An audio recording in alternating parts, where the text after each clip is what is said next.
We'll see. We'll see who we get. Well, it's 10:30. Well, it's 10:29. It's going to be 10:30 pretty soon. It's now 10:30, according to my notes and calculations. And that means it's time for Brainstorming the Human Connection that's brought to you by the South Dakota Humanities Council. My name is Lawrence Diggs. I will be your host today, and we will be talking about motivation. So I hope you will be ready to get motivated. I would like to remind you that this is an interactive program. That is to say that it happens because you happen. You know, we look for your participation. We appreciate any kind of comments and contributions you may have to the conversation. My guest today is VJ Smith, and he is a motivational speaker. And we'll be talking about his work and the things that he's discovered as a result of the time that he's spent motivating people, which has been quite a while. Welcome, VJ. Nice to be here. Let's start off with getting a little background on you. Tell us where you're born and how did you end up in motivational speaking? Well, and I appreciate I have to laugh, and I often introduced as a motivational speaker. First of all, I don't live in a van down by the river. And okay. What? Yeah, I appreciate the use of the word, but as I tell audiences, the only one I can motivate is me.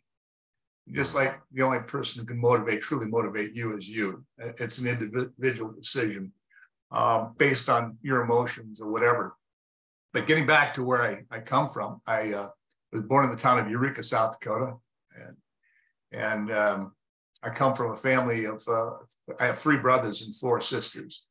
My father was an attorney in Eureka, and my mother was a graduate of the University of South Dakota. She was a teacher, but the only thing she had a chance to teach happened to be her children because there were so many of us. And so graduated in high school in 1973, came to South Dakota State University, got a degree from SDHC in 1978. Some things happened in the meantime. I ended up in Kansas City for 10 years. And in November of 1990, I returned to South Dakota State University, became the assistant athletic director for the Jackrabbit Athletic Program, which was really funny because I was not an athlete. But I was in the business of raising money, and that's the new lifeblood for college athletics. And so I did that for 6 years. In 1996, I took the job as the executive director for the South Dakota State University Alumni Association, which was really a thrill. I went from being around young people all the time, and which is the great thing about a college campus. You're around young people all the time. There's a certain amount of energy there. And then I shifted my focus for the next 10 years to becoming that alumni director, where the age, you went from dealing with 19-year-olds, all of a sudden it was 75 years. And there was a shift. But then what happened was, when I was in Kansas City in 1988, I'm backing up here a little bit, I joined a group called Toastmasters International. And the purpose for Toastmasters International is to improve your communication skills.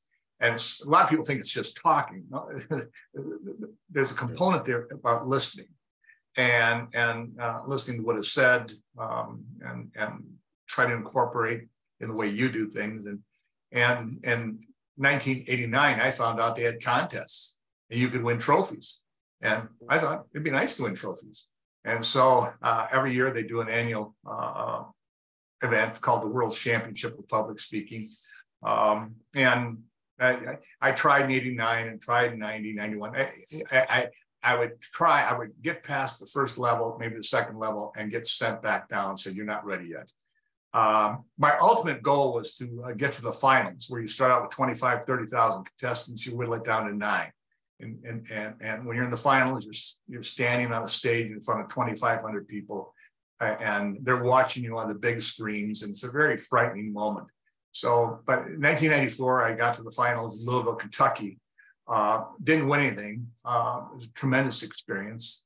And I committed myself to try to go back, and I took a year off, and then 1996, I got to go back. And this time the finals happened to be in St. Louis, and I didn't win anything again, but yet I did win something.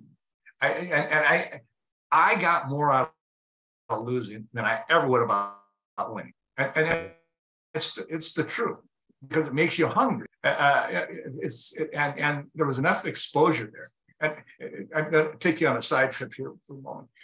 In 1994, there was a guy by the name of Dr. Morgan McCarthy who won the World Championship. And everyone in that huge ballroom knew when Morgan was done, he was the champ. All the contestants knew it. He just had that audience in his hand. And I saw him later in the day. He was in the lobby of the hotel, and he had all these adoring fans around him.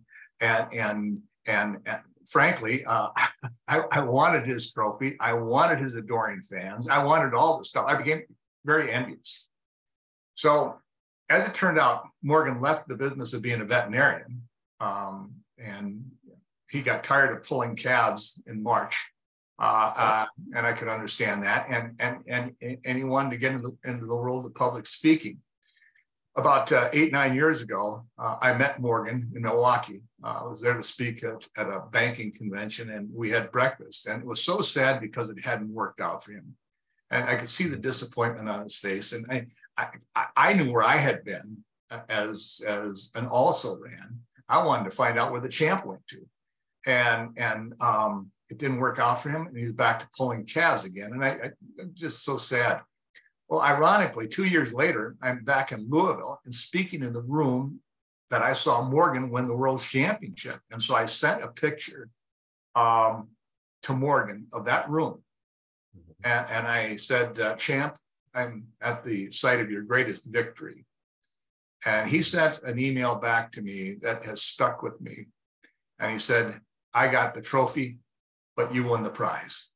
And I'm mindful of the fact that I'm able to do something that I'm fortunate to be able to do, because there are a lot of people who would like to be able to do this for a career.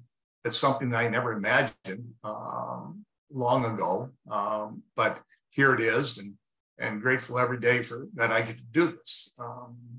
It's just, I find it very, very weird that I talk and people pay me money. So anyway, that's what I do. Yeah, well, I think there's hope in that business. You know, I hear it. How they say, I hear it pays well. You know, let's talk about your books. Or I know you have one book, or do you have more? I've written a total of 3 books, and so, but. And so for some of your listeners, because I see some of the names that come across, and I'm familiar with some of those people. A lot of people, and this was the game changer for me, and it all happened totally by accident. It goes back to my public speaking.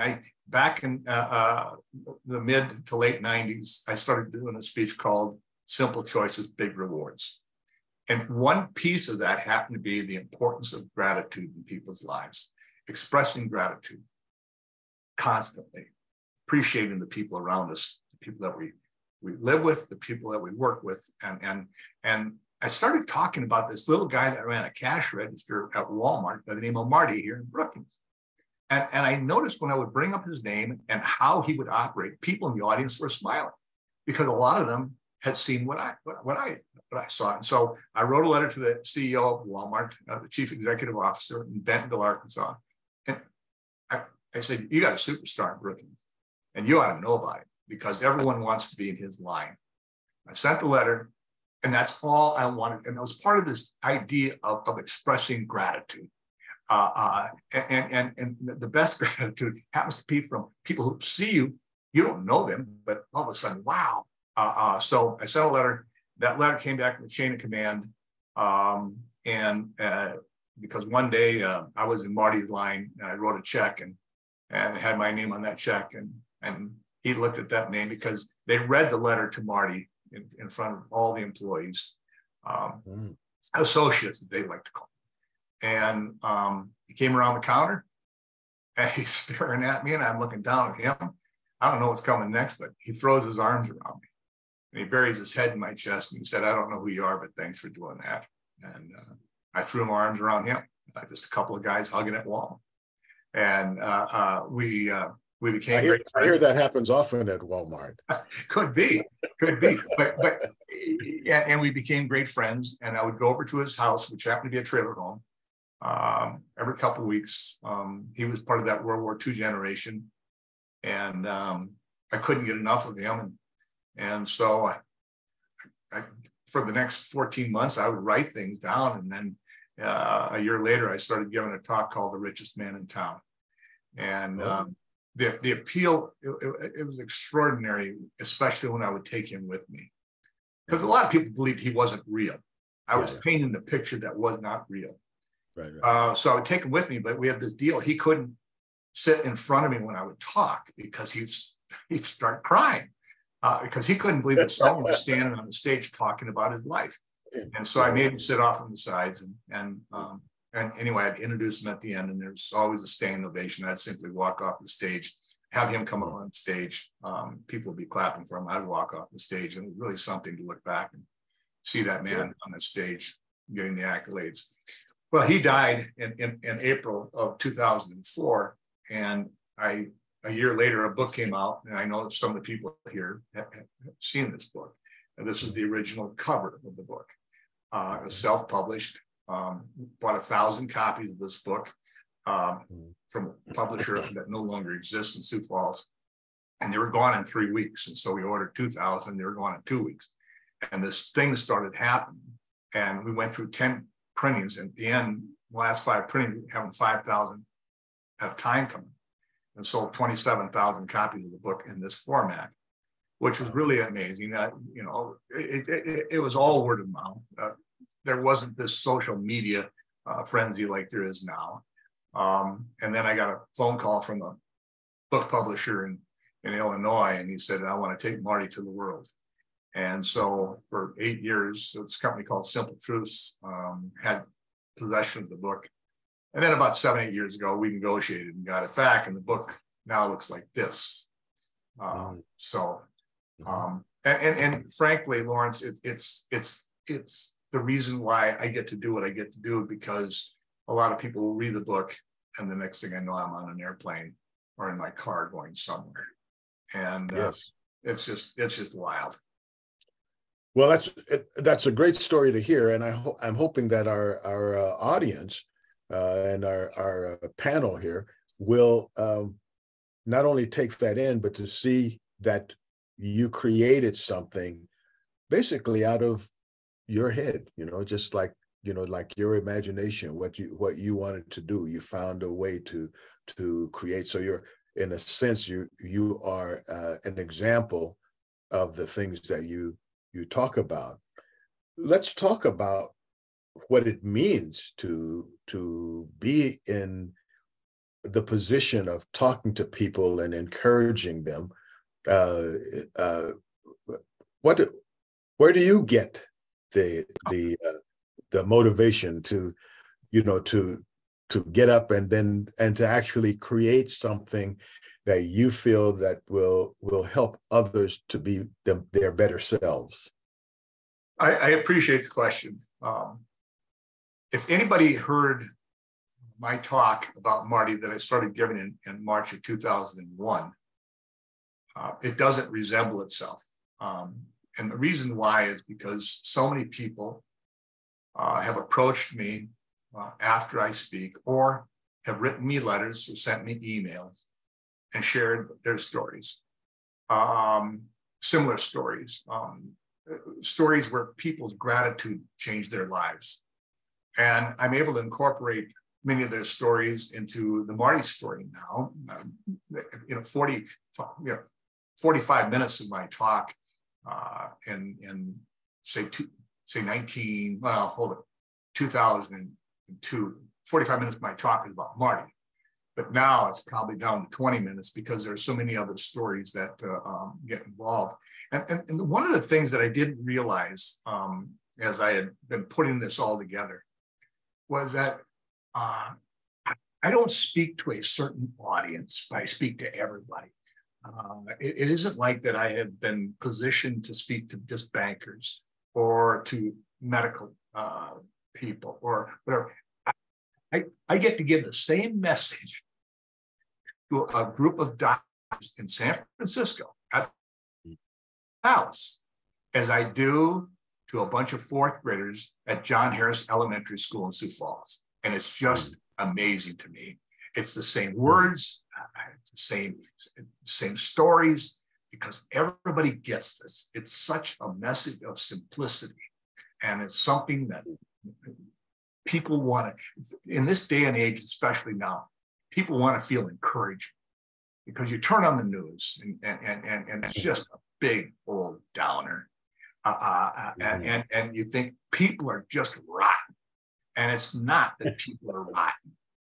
There's a lot of greatness going on out there. And I get to hear it from the people who hear me share the story. Now they want to tell me their story. I'm going to show you. I have received, if you go into the basement of my house, right underneath me, I have probably 30,000 letters that people have sent me. 30,000 letters that people have sent me, a lot of young people. And they'll share what they feel about the book or what I've said on the stage. So yesterday I went to the mailbox and I had 20 letters from the kids at John Harris. I just happened to bring that up. And they write their thank you notes. Yeah. It's just precious. And all of a sudden you realize I have connected with a 10-year-old.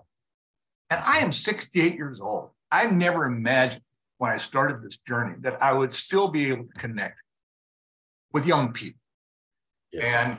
And young people, they're still formulating. They're still formulating their values and their ideas. And older people, maybe not so much, but there's still value in the story. Yes. So anyway. And I found the same thing with young people. I do some work in schools here as an artist in residence. And I hear older people say, oh, the kids don't listen to you or something like that. And I'm thinking, well, I must know some different kids, because once they realize you have something to say and that you're interested in connecting with them, you almost can't get rid of them, and I have some really funny stories about how kids have come to some, event and their parents are ready to leave, but they're not, and they want to stay. And then, sometimes it's hilarious that the antics that they go through to spend a little more time talking to you when you have something that they feel is, oh yeah, I want to know that thing. And how about this? Or did you ever do that? Or how would I do this? It's amazing. They do want to learn, and they are grateful. In fact, I was at a parking lot a couple of days ago, and this teeny bopper starts waving and jumping up and down. Hey.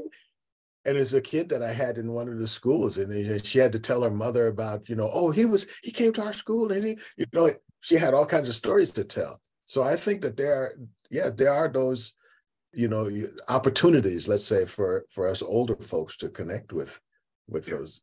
And following that up, that's a beautiful story, and it absolutely comes together with what I'm getting at.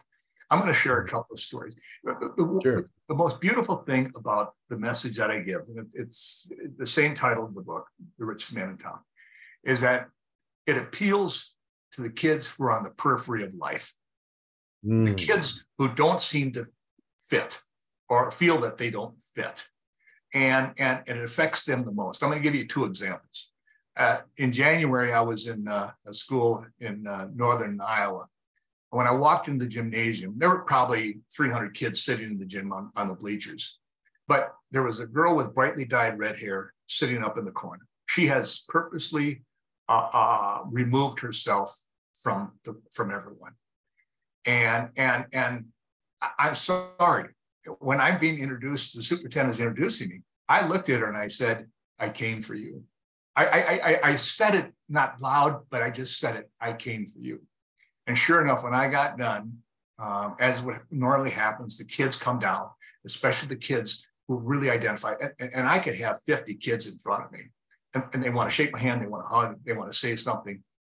And I got done, and I looked up, and that girl was running down the bleachers. And she was the second person up to me. And I said to her, you didn't want to be here, did you? She said, no, but I'm glad I came. I said, young lady, you're not going to believe this, but when I leave this town, you're the one I'm going to think about.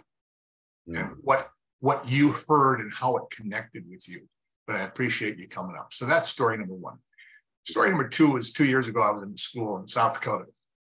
And when I got done, and I knew, you could see the kids were kind of, in the beginning, they see me, here's a 68-year-old guy, he's got a suit and tie on, what's he going to tell me? I'm just going to phase out of this deal. But I watched them get their body language, they were leaning toward me. And when I got done, because here's the deal. I mean, I'm not talking about a Michael Jordan or whoever that they can't really identify with. I'm talking about a guy who lived in a double-wide trailer, 8th grade education, working as a clerk, and he's being celebrated because of what's inside him. And so the kids start connecting with that. When I get done with this school, now I've got a dilemma because there are probably about 15 kids on my left side and 15 kids on my right side. And I knew that the 15 kids to my left, it was the kids that had the stuff. They just had the nice clothing and all that. The kids on my right, not so much. And I had a dilemma. And the dilemma was, who do I turn to first? If I turn to the kids on my left, the kids on my right are going to say, yeah, they always get everything. If I turn to my right, these kids may just walk away. I turn to my right, and young man, probably about 6'1", 6'2", and the first thing out of his mouth was, my dad's been in prison for the last 10 years. Is that that moment I realized I had made the right choice.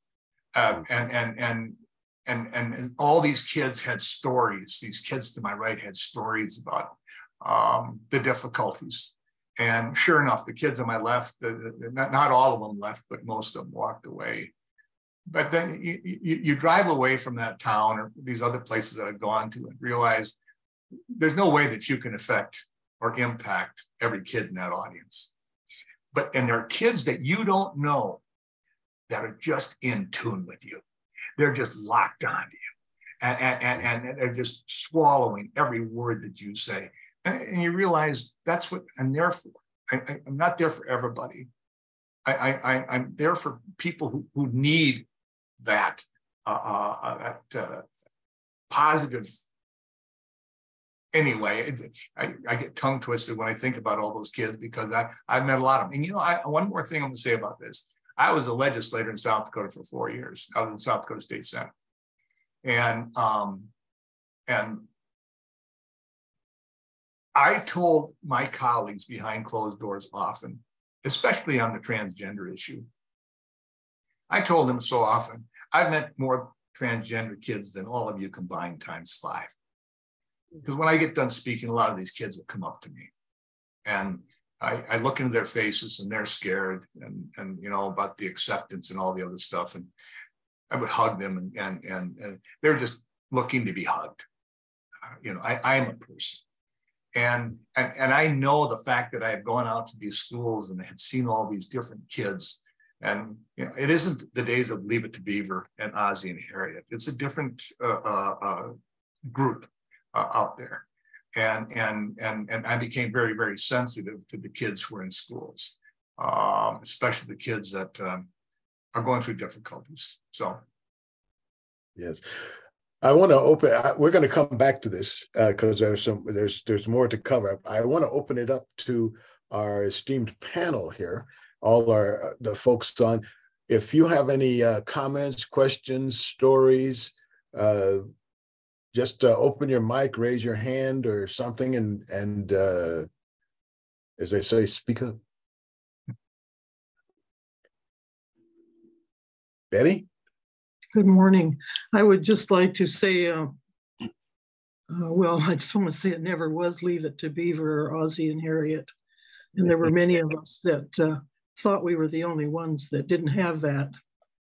The other thing is I'm kind of wanting to ask, what do you think is the essence of what you say? Or is it your persona that connects, or a magical combination? Well, and I appreciate the question, Betty. I do. I believe that the way I share the story, young people especially have that connection because they're going through similar situations. In the last 5 years, I have looked into these audiences, these kids especially, because a third of what I do happens to be children. And I tell them something, and I remember I threw it out the first time, and the reaction I got was striking. And I decided this is always going to stay on. I said, I'm going to tell you something, young people. There's no such thing as a perfect family. There are a lot of really good families. There are a lot of good families. There are a lot of average families. And there are a lot of families that are struggling. And that is a bond that created, I know, between those kids and me, because it's the recognition that I got troubles at home. And I tell them, there are people in the school that want to help you. They just want to help you. They don't want you to be a statistic. They don't want you to drop out. There are people. The reason why teachers decided to be teachers is because they care about young people. You need to be comfortable to go to the people that can help you. So I think it's the idea that I can share a story that they connect with. And that's important, because they have in their own minds, everybody sitting in their own minds have their own stories. And they're feeling that story at the time that I'm talking. And a lot of kids will say, well, he's talking about my situation. So there's that bond. And again, this all happened by accident. I never set out to do any of this. But I remember being in a women's prison in York, Nebraska, 100 inmates there. And the warden had told me that many of the inmates would not get out alive because they were going to die there. The sentences were so long. And I remember thinking, well, I'm going to go in there and going to tell those ladies, this is many years ago, I'm going to tell those ladies stuff that's going to help them. And you know what happened? I was one who left there changed. They changed me because of what they shared with me when I was done. And it just changes you. These situations change you. So I don't know if I answered your question, but. Mm-hmm. Thank you. Anyone else have a question, comment, weather report? Okay, well, let's continue our conversation then. Let's talk about the people. You had talked about some of the kids. What are some of the other kinds of let's say kinds of people that you find that actually show up, and you feel that there's some special connection? Like you say, maybe you're not talking to all of those people, but those that you are talking to, tell us about some of those people. Well, I'm going to share a story that I share now at the outset of all my talks, and not to kids, but to adult audiences. About 6 years ago, I was in Milwaukee, and I was going to be speaking for a national insurance company. And they had a beautiful campus downtown Milwaukee, and I arrived an hour before I was supposed to speak. And I hope that people who are listening to this can absolutely say, yeah, I get it, because I got it. And I arrived an hour before, and I was sitting in the lobby. I was about 100 feet from the door that I have to walk through in order to speak in this auditorium. And right outside the door, the guy shining shoes. Now, we've all passed shoe shine guys in airports or whatever, but rarely do you ever sit down and watch one work. And so I sat there and watched him. And same thing happened over and over again. Someone would come along, jump up in that chair. The shoe shine guy would start working, buffing up those shoes. And the guy in the chair would talk and talk and talk and talk and talk and talk. That shoe shine guy is just going to work. And after 6, 7 minutes, the person would jump down, they'd shake hands, walk away, next man up. Same thing. Shoe shine guy's got his head down. The guy in the chair would talk and talk and talk and talk. And so I watched this about a half a dozen times. It's time for me to speak. And I started walking toward that room. And the shoe shine guy turns around, looks at me and says, "I think you need your shoe shine." And so I said, "Sure." I jumped up in that chair. And the first thing I did was I said to him, "What's your name?" And he told me his name was Steve. I said, "Have you been shining shoes long?" And he told me, which led to another question. And for the next 6, 7 minutes, I would ask questions and he would give me answers.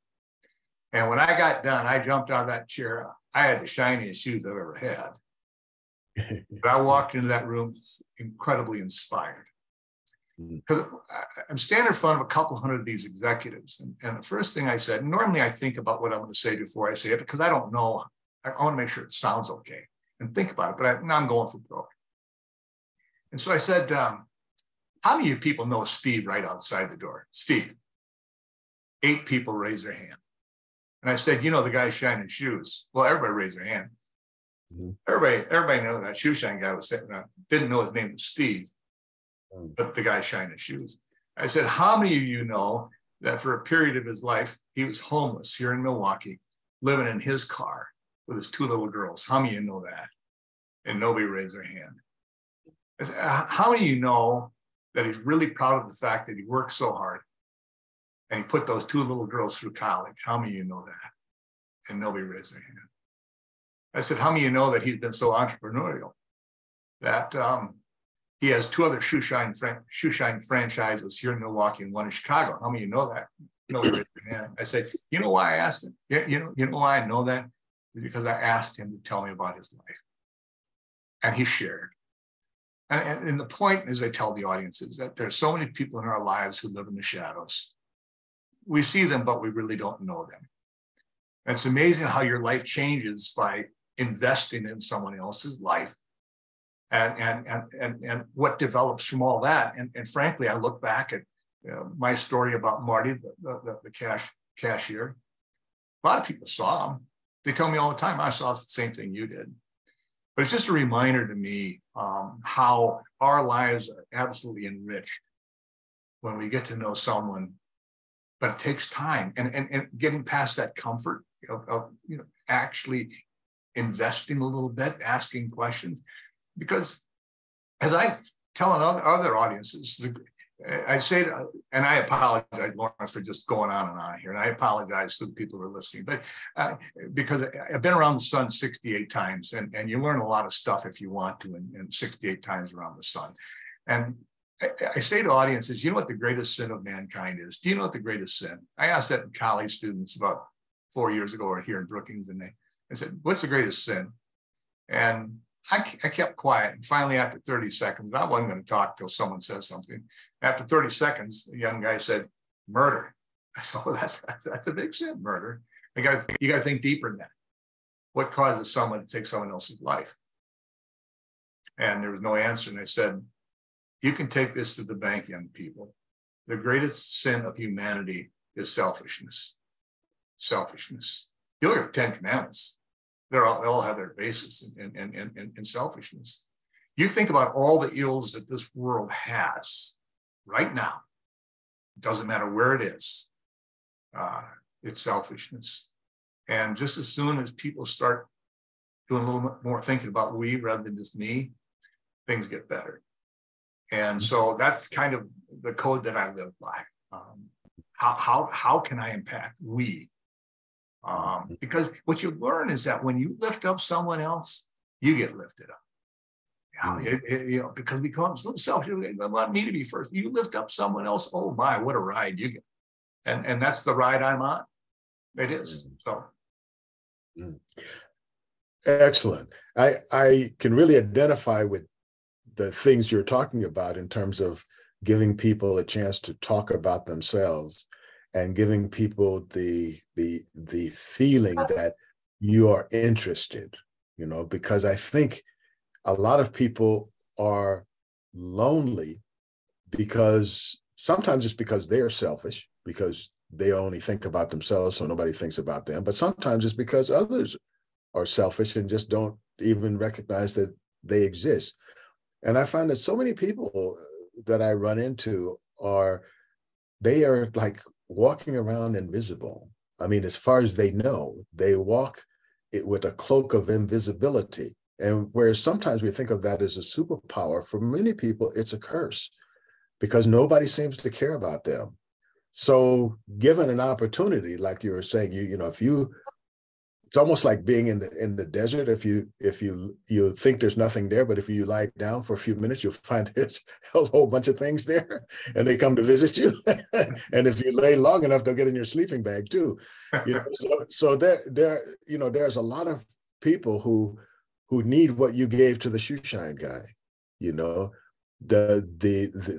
sense that, oh yeah, whatever you're doing. If you're not hurting someone else, it's a thing. Well, if you are hurting someone, it's a thing too, but it's not a good thing. But I think giving people the opportunity to see that they count by just asking them, hey, like, tell me about yourself. What do you like to do? I love to ask that question to kids. And when I'm in the prison, often I will ask guys, what's your specialty? What is the thing that you feel that that you are worthy, and because if you can't tell me, then I'm never going to know, and you're going to feel worthless because you don't know what your worth is. So if you don't have one, come see me and I'll tell you how to find one, or give you some ideas of how to find it. So I really appreciate that insight into like getting to know the shoe shine guy. Tell us about the value that you would bring to an audience listening to you or reading your books. What's the value proposition in exchange for their time? Okay, given a lot of thought to that, because obviously I wouldn't think very highly of myself. When I started out this whole idea of public speaking, I made the decision that I wasn't going to stand in front of people with a PowerPoint presentation and throw stuff up on a screen and say, you need to remember these 15 things. Well, I can't remember where I parked my car. How can I remember 15 things? And so I knew that if I could get to people on an emotional level, because that's when people make changes, whatever, is through their emotions, not through statistics. And so I know when I go in and I speak to an audience, and even some pretty tough people. I said the deal about San Francisco. That was about 10, 12 years ago where I talked to these doctors. And this goes to what you're saying, Lawrence. This doctor came up to me. I suppose he was in the mid-60s. And he had a patient that he had lost to leukemia. And he was very emotional. And he told me that he had a patient who was in the muffler business. He was a mechanic. He put mufflers. But whenever this mechanic would talk to the doctor, he was always inspirational. He was always upbeat and all that. And the doctor lamented the fact that he'd always wanted to make a sign to put outside that guy's business that said mufflers with a message. Mufflers with a message. And he never did it. And he was really disappointed in himself that he didn't take that extra step. Because that's another thing that I tell people all the time. The difference between exceptional and average is normally one more step. Taking one more step. Doing something. I know this. I've seen it live over and over again. And that's a value that I know. I'll give you another example. And I don't know how much time we got, but I think we have plenty. But I'll give you another one. And I challenge everybody who's listening to this. Back in 1995, when I turned 40 years old, I wrote down 57 things I wanted to do before I left the planet. People call it a goals list. It was a goals list. So often people say, well, I'll see it in obituaries, or people say, oh, that's on my bucket list. It's something that I say, can I see your list? They say, oh, I don't have a list. I go, oh, you have bucket thoughts. A list is completely different. A list is a road map and a constant reminder that I need to do this. In fact, the third thing I wrote down on that list was to write a book. It was 10 years later. But goal number 49 on that list was one Christmas, send out 500 Christmas cards with personal notes in each one. And I put it off for a long time. Yeah, that's a lot. I know it is. But when I was a kid, and some of the listeners are going to be right with me, my parents would receive Christmas cards from people I didn't know. And this is long before Shutterfly ever came along, filled with pictures. In fact, there were no pictures on a lot of these Christmas cards. It was just a card, and someone would take the time to pen 5, 6 sentences. And I was fascinated with these people I didn't know that lived in distant places. And so I thought, one Christmas, I'd like to send out 500 Christmas cards. Well, I put it off for a long time. And COVID year came along, 2020. Now, this is the year. And so from March until October of 2020, I made a list of all the people who'd put a brick into my foundation, people that helped make me what I was. And they would be teachers, mentors, former bosses, college professors, people who had done things for me and made a difference. And so on the 1st of October 2020, I stopped at the Redland Arts Center in Watertown, and I bought 500 blank Christmas cards. Of course, there were deer on the front, but they were blank on the inside.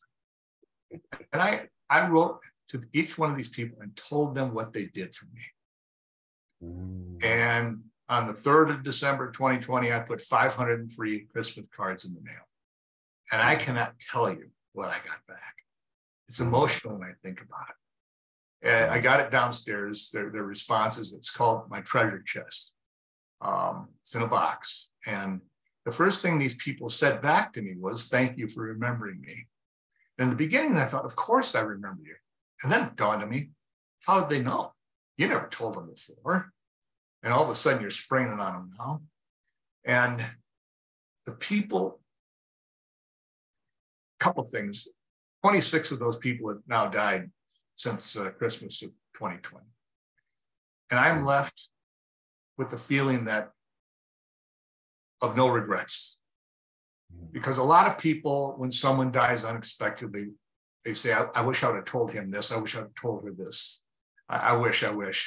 And I didn't have to send the surviving members of the family, this is what Mark did for me. This is what she meant to me. I told them. And here it is 3 years later. People still remind me about the Christmas card that I sent 3 years ago. And that does so much, certainly for them. I get that. But it reminds me that by taking a few minutes of time, because it did, it took me a long time. I would write 10 a day for months. But the elation of finally doing that and lifting these people up and reminding them why they were important in your life. Oh my goodness. So I tell audiences all the time, you want to have a great Christmas this year? Pick out 10 people and tell them why you appreciate them, exactly what they've done for you. Just signing your name. I get Shutterfly. It's easy for people and all the other stuff. But when you sit down and you pour from your heart what someone means to you, oh my, it's a deep connection. So that is so important. It's so easy to lose sight of how the little things that we do like that makes a difference. We have a program in the prison. It's called Cards of Compassion, and we started that effort as a way to just let people know that they were connected and to show some compassion, with the idea that we wanted to normalize compassion in the prison. And the responses are unbelievable. We've done over 6,000, I think we're in the 7,000s now of those cards that we've given to people. And so if somebody's mother dies, their homie gets shot, you know, they thought they were going to get parole, or they actually got the parole, whatever their joys and sadnesses and horrors are, when we have a kind of a network, and when we hear about that, a card is sent, often anonymously, but you know, it's from the compassionate outreach group or something like that. And we know that it makes it makes a difference, because if you pass by those guys' cell, they will have them pinned up on their bulletin board, you know. And we've had people who come up and say, you know, I always remember this one guy. He said, you know, I'm over 60 years old. He said that this is the first greeting card I've ever gotten in my life. So I had to come up and see who you guys were. So it's like lots of comments that we got like that let us know that that's probably that small thing. And these are all handmade cards, by the way. We just provide cardstock, and we have a group of guys who make it their business to hand make these cards. And now they've actually turned into works of art, and we are going to actually, they started out just sort of like making whatever picture. Now their guys take the pride in making each one a kind of a work of art. And now we're actually we're planning to publish a book. We're scanning all of them in. Before, we just get them and send them out. Now we're starting to scan them, because we realize how powerful that little thing of just sending a card to somebody who they don't get any cards from anybody.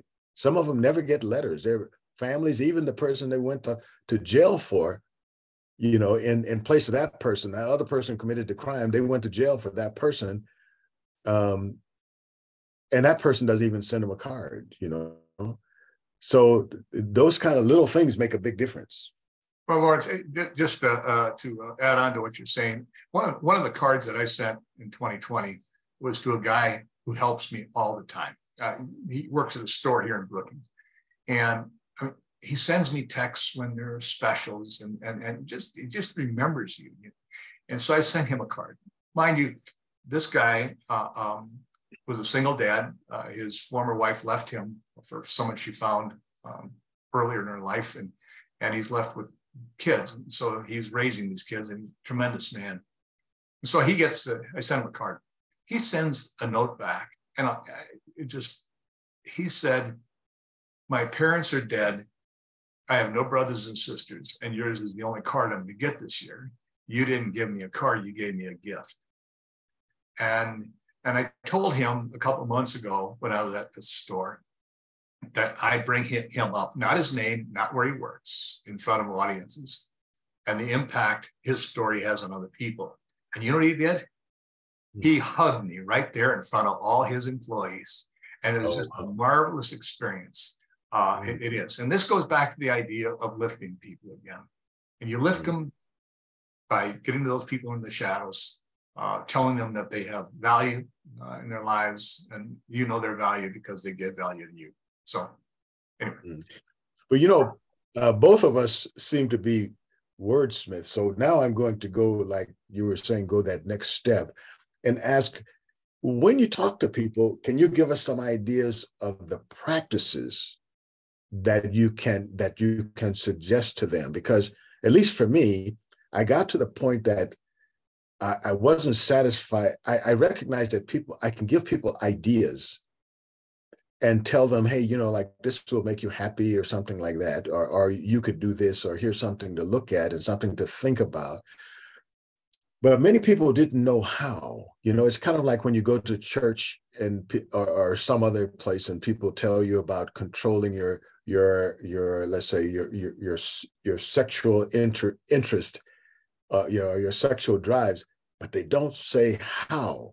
So all you feel is conflicted, because here's your mind telling you, well, if I do this, you know, things will work out. And here's your body saying, if you don't do this, you're going to be miserable all day, you know?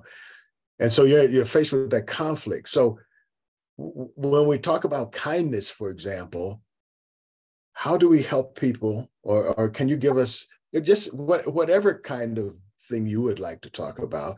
How do you give them the step to go from thinking about it to doing it, you know. Okay. Let me give you, I'm going to say this and then I'll answer that question. When I was talking to 110 high school seniors in Sioux Falls a few years ago, I talked about the importance of apologizing, the healing aspect of saying I'm sorry. And so what I did, I asked those young people, is there anybody in your life who needs to apologize to you for somebody? If there is, raise your hand. And they all raised their hand. And so then I asked the question, is there anybody in your life that you ought to apologize to? And, you know, one by one, slowly, they all put their hand up. And so I asked the question, well, why don't you do it? And I kept quiet for a little bit because I wanted to hear a response. And one brave young woman raised her hand and said, I know this sounds stupid, but I don't know how. Yes. I don't know how.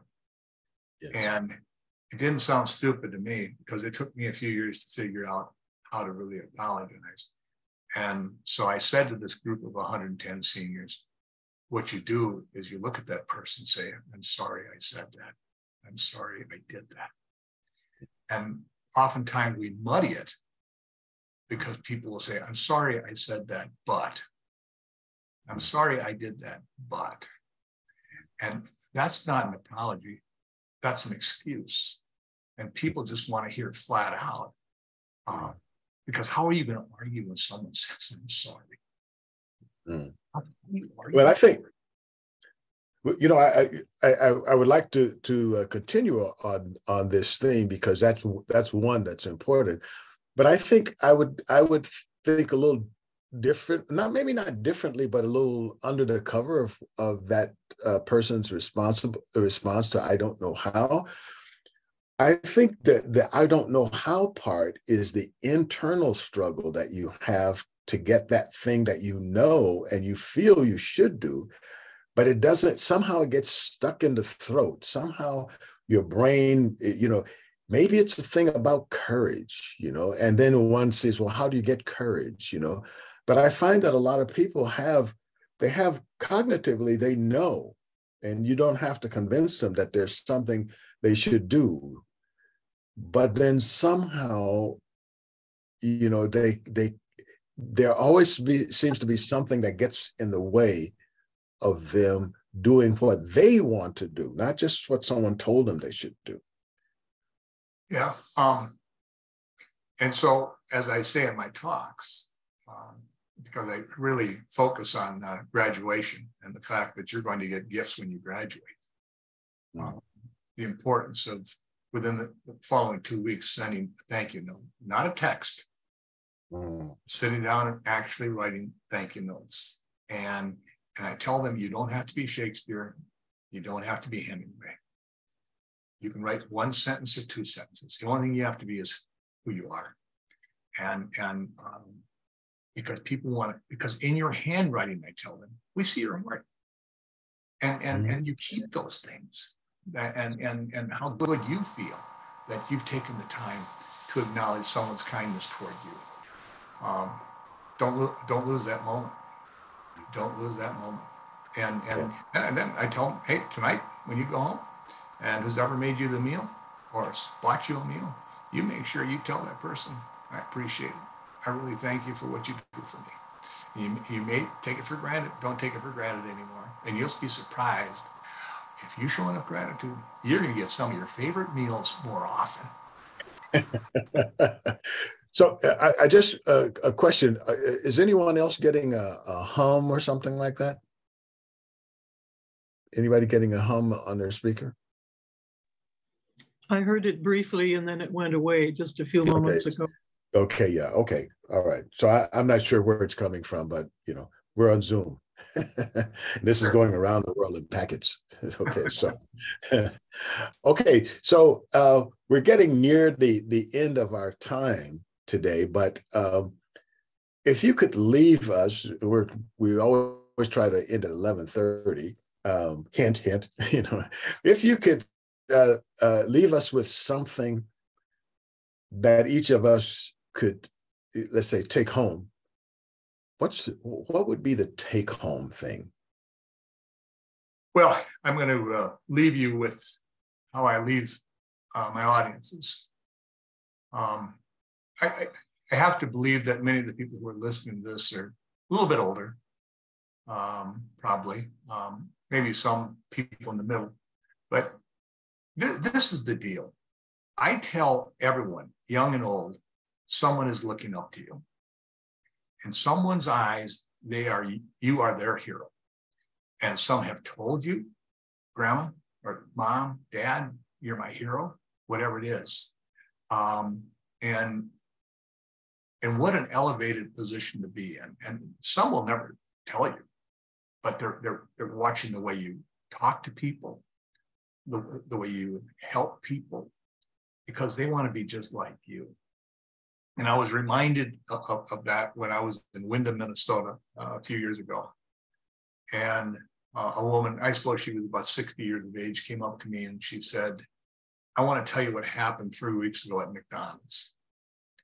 And she said, I was there ordering food in the back of McDonald's in a little charming box. And my 4-year-old granddaughter was strapped in a child seat right behind me. And as soon as I ordered the food and started driving up to pick up the food, my 4-year-old granddaughter said, we need to pay for the people behind us. And grandma said, I stopped the car, I looked back and I said, why would I pay for the people behind us? And the little girl said back to her, because that's what mommy always does. That's what mommy always does. What do you think grandma thought of her daughter and teaching her granddaughter? To think about the person behind. And so that's really keeps me going, Lawrence. It keeps me going down the road to hear these fascinating things from people and then sharing them with other groups and the reaction I get from it, because I can read the people's faces in the audience. And I know that certain stories move them, some to absolute tears and all that. And you realize what a special place you get to be in to watch this in front of you. And that's the value of what I do, is a reminder to people of where they need to be in life and that someone is looking up to them. We want positive and good role models.